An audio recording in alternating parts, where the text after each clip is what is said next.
Chapter 11. Acting in the Certain Way. Thought is the creative power, or the impelling force which causes the creative power to act. Thinking in a certain way will bring riches to you, but you must not rely upon thought alone, paying no attention to personal action. That is the rock upon which many otherwise scientific metaphysical thinkers meet shipwreck: the failure to connect thought with personal action. We have not yet reached the stage of development, even supposing such a stage to be possible, in which man can create directly from formless substance without nature's processes or the work of human hands. Man must not only think, but his personal action must supplement his thought. By thought you can cause the gold in the hearts of the mountains to be impelled toward you, but it will not mine itself, refine itself, coin itself into double eagles, and come rolling along the road seeking its way into your pocket. Under the impelling power of the Supreme Spirit, men's affairs will be so ordered that someone will be led to mine the gold for you. Other men's business transactions will be so directed that the gold will be brought toward you, and you must so arrange your own business affairs that you may be able to receive it when it comes to you. Your thought makes all things, animate and inanimate, work to bring you what you want, but your personal activity must be such that you can rightly receive what you want when it reaches you. You are not to take it as charity, nor to steal it. You must give every man more in use value than he gives you in cash value. The scientific use of thought consists in forming a clear and distinct mental image of what you want, in holding fast to the purpose to get what you want, and in realizing with grateful faith that you do get what you want. Do not try to project your thought in any mysterious or occult way, with the idea of having it go out and do things for you. That is wasted effort, and will weaken your power to think with sanity.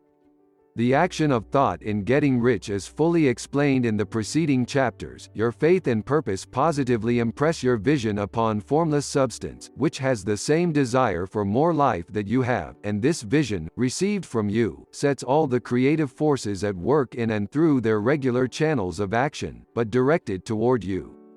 It is not your part to guide or supervise the creative process. All you have to do with that is to retain your vision, stick to your purpose, and maintain your faith and gratitude. But you must act in a certain way, so that you can appropriate what is yours when it comes to you, so that you can meet the things you have in your picture, and put them in their proper places as they arrive. You can really see the truth of this. When things reach you, they will be in the hands of other men, who will ask an equivalent for them. And you can only get what is yours by giving the other man what is his. Your pocketbook is not going to be transformed into a Fortunata's purse, which shall be always full of money without effort on your part. This is the crucial point in the science of getting rich, right here, where thought and personal action must be combined. There are very many people who, consciously or unconsciously, set the creative forces in action by the strength and persistence of their desires, but who remain poor because they do not provide for the reception of the thing they want when it comes. By thought, the thing you want is brought to you; by action you receive it. Whatever your action is to be, it is evident that you must act now. You cannot act in the past, and it is essential to the clearness of your mental vision that you dismiss the past from your mind. You cannot act in the future, for the future is not here yet. And you cannot tell how you will want to act in any future contingency until that contingency has arrived. Because you are not in the right business, or the right environment now, do not think that you must postpone action until you get into the right business or environment. And do not spend time in the present taking thought as to the best course in possible future emergencies. Have faith in your ability to meet any emergency when it arrives. If you act in the present with your mind on the future, your present action will be with a divided mind, and will not be effective. Put your whole mind into present action. Do not give your creative impulse to original substance, and then sit down and wait for results. If you do, you will never get them.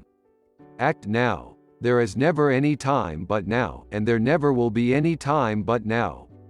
If you are ever to begin to make ready for the reception of what you want, you must begin now. And your action, whatever it is, must most likely be in your present business or employment, and must be upon the persons and things in your present environment. You cannot act where you are not, you cannot act where you have been, and you cannot act where you are going to be, you can act only where you are. Do not bother as to whether yesterday's work was well done or ill done, do today's work well. Do not try to do tomorrow's work now, there will be plenty of time to do that when you get to it. Do not try, by occult or mystical means, to act on people or things that are out of your reach. Do not wait for a change of environment. Before you act, get a change of environment by action. You can so act upon the environment in which you are now, as to cause yourself to be transferred to a better environment. Hold with faith and purpose the vision of yourself in the better environment, but act upon your present environment with all your heart, and with all your strength, and with all your mind. Do not spend any time in daydreaming or castle building, hold to the one vision of what you want, and act now. Do not cast about seeking some new thing to do, or some strange, unusual, or remarkable action to perform as a first step toward getting rich. It is probable that your actions, at least for some time to come, will be those you have been performing for some time past, but you are to begin now to perform these actions in the certain way, which will surely make you rich. If you are engaged in some business, and feel that it is not the right one for you, do not wait until you get into the right business before you begin to act. Do not feel discouraged, or sit down and lament because you are misplaced. No man was ever so misplaced but that he could not find the right place, and no man ever became so involved in the wrong business but that he could get into the right business. Hold the vision of yourself in the right business, with the purpose to get into it, and the faith that you will get into it, and are getting into it, but act in your present business. Use your present business as the means of getting a better one, and use your present environment as the means of getting into a better one.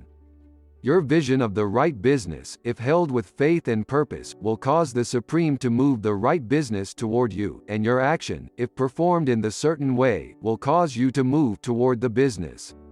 If you are an employee, or wage earner, and feel that you must change places in order to get what you want, do not project your thought into space and rely upon it to get you another job. It will probably fail to do so. Hold the vision of yourself in the job you want, while you act with faith and purpose on the job you have, and you will certainly get the job you want. Your vision and faith will set the creative force in motion to bring it toward you, and your action will cause the forces in your own environment to move you toward the place you want. In closing this chapter, we will add another statement to our syllabus: there is a thinking stuff from which all things are made, and which, in its original state, permeates, penetrates, and fills the interspaces of the universe.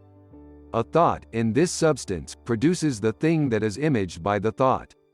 Man can form things in his thought, and, by impressing his thought upon formless substance, can cause the thing he thinks about to be created.